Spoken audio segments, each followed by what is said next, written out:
Assalamu alaikum, I'm Sharja, a software engineer. I embraced Islam at the time of my marriage. I just have only one question which relates to humanity. Our topic is about peace to humanity. Does Islam or in anywhere in Quran is it specified about the organ donation? If it is so, is it allowed or like why is the reason that it is not allowed? So as I heard from some of my friends.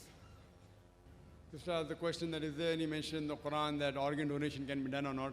There's no verse in the Quran or any authentic hadith where organ transplantation, organ donation can be done or cannot done. But all the scholars have got together, and there are several conferences taking place in Makkah, in Riyadh, in Malaysia, and the scholars unanimously agree that organ donation and organ transplantation can be done if three criteria are fulfilled. Number one, the person donating the organ, it should not cause a major loss to his health.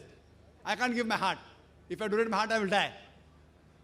But doctors say that I've got two kidneys, one kidney is sufficient, and if my mother, both the kidneys have failed, I can give a kidney to her, even she will survive, and even I will survive.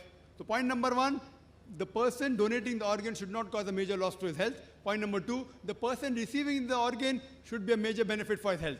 Point number three, it should not be for money, for economic reasons. Person can't sell his kidney. So if these three things are fulfilled, the scholars say, under these conditions, organ donation can be done, organ transplantation can be done. Hope that answers the question.